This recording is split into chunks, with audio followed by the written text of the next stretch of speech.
Bonjour, je suis Romain Lasseur, je suis docteur en toxicologie et en écologie animale, également expert international sur les espèces animales envahissantes. Aujourd'hui, j'ai choisi de vous parler d'un sujet problématique en France, le rat brun.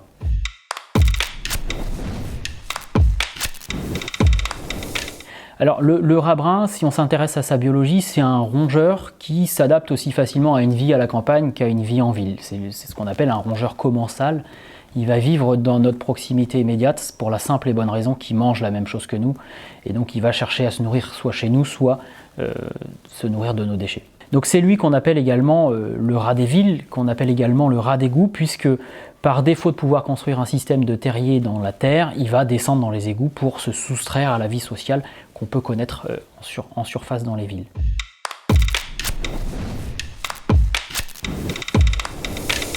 Alors effectivement, dans l'actualité, on voit beaucoup d'encre couler autour de ce rongeur. Quelle est la principale problématique pour laquelle on est amené à réguler ce rongeur? C'est essentiellement une problématique sanitaire parce qu'il a été démontré dans la bibliographie à de nombreuses reprises que c'est un rongeur qui peut transférer beaucoup de maladies qu'on peut appeler des zoonoses, c'est-à-dire des maladies qui passent de l'animal à l'homme. Et il est clair qu'en milieu urbain, on rapproche le milieu de vie du rat brun du milieu de vie de l'homme, puisqu'on part du principe qu'on est en permanence, au quotidien, au contact de l'urine de ces rongeurs et de ces déjections, et par la même occasion, des pathogènes qui peuvent être amenés à transmettre à l'environnement et à transmettre à l'homme. Donc on lutte contre ce rongeur en milieu urbain essentiellement parce qu'on a décidé de contrôler l'environnement sanitaire dans lequel on vit. Quand on parle de maladies qui peuvent être transmises ou véhiculées par ce rongeur, on pense évidemment à la peste, puisque beaucoup de gens ramènent cette maladie sur le devant de la scène en nous disant que cette maladie n'existe plus sur le sol français, ce qui est vrai.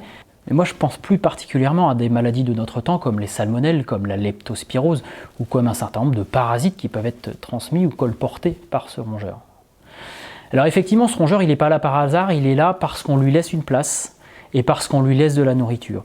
Donc si on en vient aux différentes mesures pour pouvoir se débarrasser ou dans tous les cas maintenir la population de ces rongeurs sous contrôle pour des raisons sanitaires, j'entends bien, il va déjà falloir mener un travail sur la source de nourriture et donc une bonne gestion urbaine des déchets. Maintenant, pour réguler les populations de ce rongeur, quand les populations sont installées depuis très longtemps, il est régulièrement nécessaire d'utiliser des produits de lutte contre les rongeurs, contenant différentes molécules, dont des anticoagulants, mais aussi aujourd'hui des molécules non anticoagulantes, pour réguler les populations de ce rongeur au plus vite afin qu'on évite un transfert de maladies aux personnes qui vivent dans son environnement.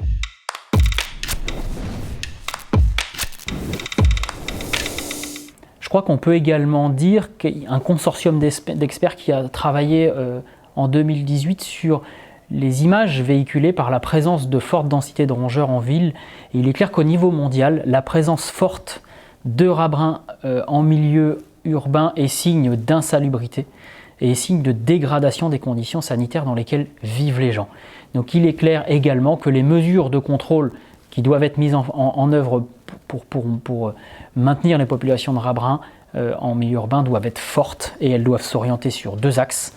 Le contrôle des populations par des voies chimiques ou par piégeage afin de maintenir ces populations sous un seuil acceptable et la gestion durable des déchets en milieu urbain sont vraiment les deux axes qui doivent être empruntés par le décideur public pour garantir la salubrité publique de ces citoyens.